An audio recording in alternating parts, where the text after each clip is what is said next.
السلام علیکم ناظرین، گلوبل میمن ٹی وی کے نیوز بلیٹن کے ساتھ میں ہوں بشرا خان۔ سب سے پہلے شامل کریں گے نیوز ہیڈ لائنز۔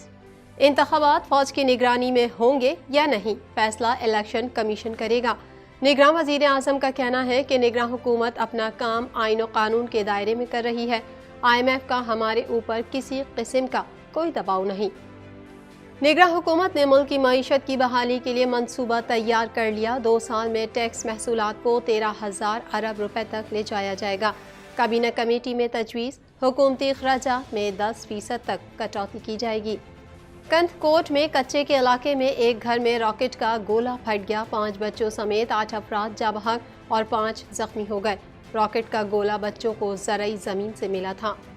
نگراں حکومت کا لاکھوں افغانیوں کو بے دخل کرنے کا فیصلہ، کابینہ کی جانب سے غیر قانونی مقیم افغان شہریوں کے بے دخلی پلان کی منظوری دے دی گئی۔ امریکی انخلا کے بعد 4 لاکھ افغان شہری غیر قانونی طور پر پاکستان آئے۔ کراچی کی فضا انتہائی مضر صحت ہو گئی، دنیا میں آلودگی کے اعتبار سے پہلے نمبر پر۔ شہر کی فضاؤں میں آلودہ ذرات کی مقدار 208 پریٹیکولیٹ ریکارڈ کی گئی۔ لاہور دنیا بھر کے آلودہ شہروں میں تیسرے نمبر پر ہے۔ ہیڈ لائنز آپ نے جانی اور اب شامل کریں گے خبروں کی تفصیل۔ پاکستان بھر میں نمائندگان کا وسیع نیٹ ورک، ہر خبر جاننے کے لیے دیکھتے رہیے TNN TV۔ 2.25 کروڑ کی آبادی پر مشتمل کراچی میٹروپولیٹن سٹی میں صحت کے حوالے سے ہسپتال تو بہت، لیکن فزیو تھراپی سینٹر نایاب ہیں۔ الحمدللہ ہم نے اس کمی کو پورا کرتے ہوئے گلستان جوہر میں زبیداس فزیو تھراپی سینٹر کا آغاز کر دیا ہے۔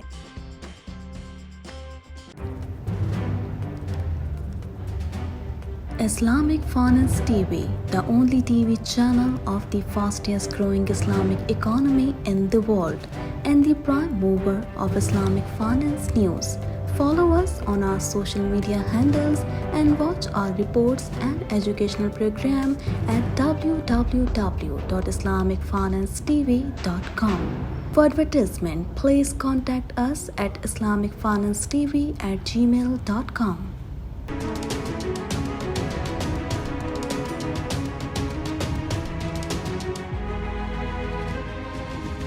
نگراں وزیر اعظم انوار الحق کاکڑ نے کہا ہے کہ نگراں حکومت کی وابستگی کسی سیاسی جماعت کے ساتھ نہیں۔ الیکشن کمیشن جلد ہی انتخابات کی تاریخ کا اعلان کرے گا۔ مزید جانیں گے اس رپورٹ میں۔ نگراں وزیر اعظم انوار الحق کاکڑ نے کہا ہے کہ نگراں حکومت کی وابستگی کسی سیاسی جماعت کے ساتھ نہیں۔ الیکشن کمیشن جلد ہی انتخابات کی تاریخ کا اعلان کرے گا۔ انتخابات فوج کی نگرانی میں ہوں گے یا نہیں، اس کا فیصلہ الیکشن کمیشن نے کرنا ہے۔ انوار الحق کاکڑ کا کہنا ہے کہ نگراں حکومت اپنا کام آئین و قانون کے دائرے میں کر رہی ہے۔ یہ تاثر نہیں دینا چاہتے کہ ہم کسی سیاسی قیادت کے خلاف ہیں۔ 9 مئی کا معاملہ عدالت میں ہے۔ 9 مئی کو پلان کے مطابق حملہ کیا گیا۔ پاکستانی ہائی کمیشن میں نیوز کانفرنس کرتے ہوئے نگراں وزیر اعظم انوار الحق کاکڑ نے کہا کہ نواز شریف عدالت کے اجازت نامے کے ساتھ باہر گئے۔ وطن واپسی پر آئین و قانون کے تحت ہی ان کے ساتھ سلوک ہوگا۔ نواز شریف کی واپسی میں بہت سارے قانونی پہلو ہیں، اس حوالے سے وزارت قانون سے رائے لیں گے۔ ہم جو کچھ بھی کریں گے قانون کے مطابق ہوگا۔ انوار الحق کاکڑ نے کہا کہ IMF کا ہمارے اوپر کسی قسم کا کوئی دباؤ نہیں۔ IMF نے نجکاری کے حوالے سے بھی کوئی ایسا دباؤ نہیں ڈالا کہ نجکاری کی جائے۔ نجکاری ہمارے اکنامک بحالی پروگرام کا حصہ ہے۔ ڈیفالٹ سے بچنے کے لیے خسارے میں چلنے والے اداروں کی نجکاری کریں گے۔ نگراں وزیر اعظم نے کہا کہ اگر 9 مئی واقعات میں مجھ سمیت کوئی بھی ملوث ہو تو سزا ملنی چاہیے۔ ملک کو انارکی کی طرف لے کر جائیں گے تو ملک انتشار کا شکار ہوگا۔ کسی ایک سیاسی جماعت کو یہ حق نہیں دیا جا سکتا کہ انتشار کی طرف جائے۔ یہ نہیں ہو سکتا کہ 9 مئی کے واقعات کی بنیاد پر کسی کے ساتھ زیادتی ہو۔ انہوں نے کہا کہ آج آکسفورڈ یونیورسٹی کے طلباء سے گفتگو ہوئی۔ میرے لندن دورے کو سیاسی رنگ نہ دیا جائے۔ لندن میں کسی سیاسی رہنما کے ساتھ کوئی ملاقات نہیں ہوئی۔ ڈسکورس کی نجکاری کرنے کا ہمارے پاس پورا پلان موجود ہے۔ انوار الحق کاکڑ نے کہا کہ اگر قانون چیئرمین PTI کو الیکشن میں حصہ لینے کی اجازت دے گا تو وہ حصہ لیں گے۔ اس میں نگراں حکومت کا کوئی معاملہ نہیں۔ نگراں وزیر اعظم نے کہا کہ میرے پاس غیب کا علم نہیں کہ کس کے ساتھ اور کس کے بغیر الیکشن ہوں گے۔ میرے آدھے جملے کو پیش کر کے لیڈ اسٹوری بنا دی جاتی ہے۔ انہوں نے کہا کہ غیر معیاری انجیکشن کی فروخت میں ملوث تمام ملزمان کو گرفتار کیا جائے گا۔ کوئی ڈیل ہے نہ کوئی ڈھیل، میڈیا کو کچھ نہ کچھ چاہیے۔ نگراں وزیر اعظم نے کہا کہ مجھے پوری امید ہے سرمایہ کار پاکستان میں انویسٹمنٹ کرنا چاہتے ہیں۔ انشاءاللہ مزید خوشخبریاں اس حوالے سے ملیں گی۔ انہوں نے کہا کہ بھارت میں ہندوتوا کے تحت اقلیتوں کے لیے زمین تنگ کی جا رہی ہے۔ بھارت میں اقلیتوں کے خلاف خصوصی قوانین پاس کیے گئے۔ بھارت خطے میں دہائیوں سے دہشت گردی کے فروغ کا باعث بنا۔ بلوچستان میں ہونے والی دہشت گرد کارروائیوں میں بھارت ملوث رہا ہے۔ نگراں حکومت نے ملکی معیشت کی بحالی کے لیے منصوبہ تیار کر لیا، جس کے تحت بڑے اور مقتدر حلقوں پر ٹیکسوں میں اضافے سمیت اہم اقدامات کیے جائیں گے۔ مزید جانتے ہیں اس رپورٹ میں۔ نگراں حکومت نے ملکی معیشت کی بحالی کے لیے منصوبہ تیار کر لیا، جس کے تحت بڑے اور مقتدر حلقوں پر ٹیکسوں میں اضافہ، اخراجات میں کمی اور توانائی کے شعبے میں بے انتظامی کو بہتر بنانے کے ساتھ ساتھ نجکاری پر بھی توجہ دی جائے گی۔ نگراں حکومت کی تجویز کے مطابق آئندہ 2 برسوں کے دوران 5,600 ارب روپے بالواسطہ ٹیکسوں کی مد میں حاصل ہوں گے، اور تخمینہ ہے کہ سیلز ٹیکس کی مد میں 3,000 ارب روپے، انکم ٹیکس کی مد میں 1,800 ارب روپے اور کسٹم اور فیڈرل ایکسائز ڈیوٹی کی مد میں مزید 800 ارب روپے حاصل کیے جا سکتے ہیں۔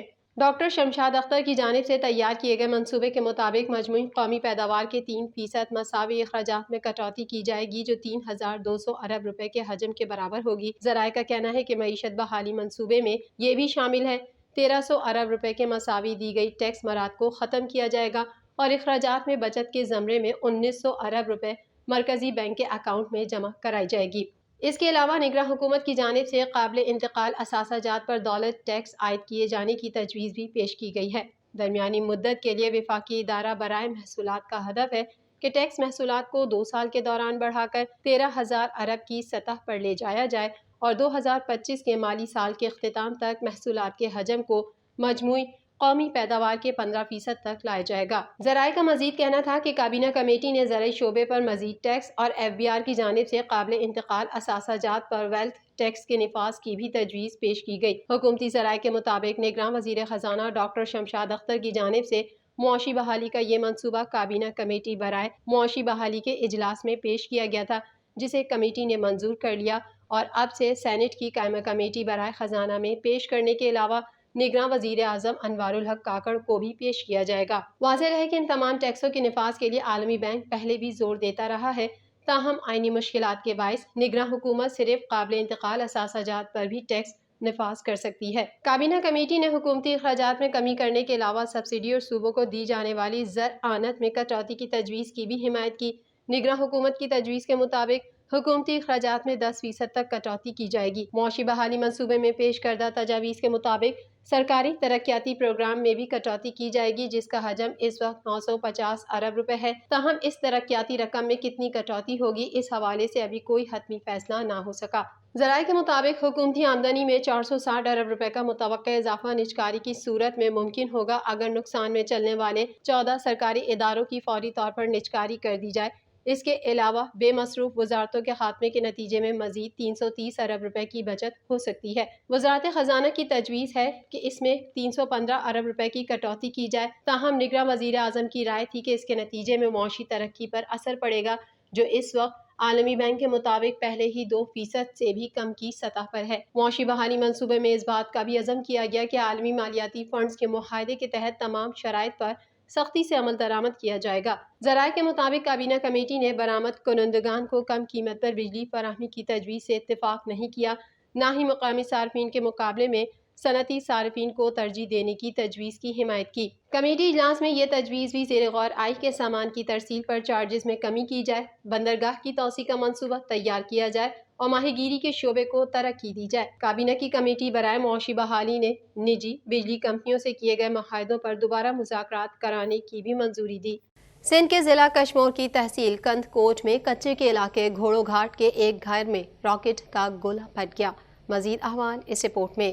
سندھ کے ضلع کشمور کی تحصیل کند کوٹ میں کچے کے علاقے گھوڑا گھاٹ کے ایک گھر میں راکٹ کا گولہ پھٹ گیا۔ دھماکے کے نتیجے میں 5 بچوں سمیت 8 افراد جاں بحق اور 5 زخمی ہو گئے۔ SSP روہل کھوسو نے بتایا کہ تفتیش کے مطابق بچے راکٹ کا گولہ گھر لے آئے تھے جو دھماکے سے پھٹ گیا۔ روہل کھوسو کے مطابق لاشوں اور زخمیوں کو اسپتال منتقل کر دیا گیا۔ پولیس کی ابتدائی تفتیش کے مطابق راکٹ کا گولہ بچوں کو زرعی زمین سے ملا تھا۔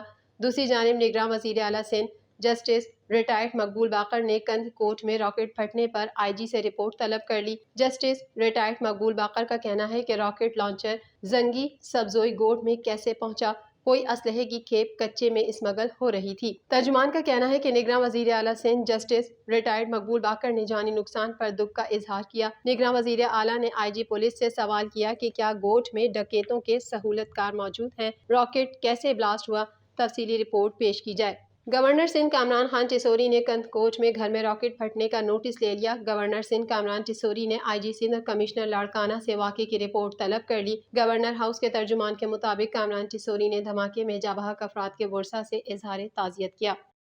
نگراں حکومت نے 11 لاکھ غیر قانونی مقیم افغان شہریوں کو پاکستان سے بے دخل کرنے کا فیصلہ کیا ہے۔ کابینہ کی جانب سے غیر قانونی مقیم افغان شہریوں کے بے دخلی پلان کی منظوری دے دی گئی ہے۔ مزید جان لیتے ہیں اس رپورٹ میں۔ نگراں حکومت نے 11 لاکھ غیر قانونی مقیم افغان شہریوں کو پاکستان سے بے دخل کرنے کا فیصلہ کیا ہے۔ کابینہ کی جانب سے غیر قانونی مقیم افغان شہریوں کے بے دخلی پلان کی منظوری دے دی گئی ہے۔ دہشت گردی، جرائم سمیت ڈالرز، چینی اور کھاد کی اسمگلنگ میں ملوث افراد کے گرد گھیرا تنگ کرتے ہوئے لاکھوں افغانیوں کو ملک سے بے دخل کرنے کا فیصلہ کر لیا گیا۔ ذرائع نے بتایا کہ کابینہ نے وزارت داخلہ کی سمری کی سرکولیشن کے ذریعے منظوری دی۔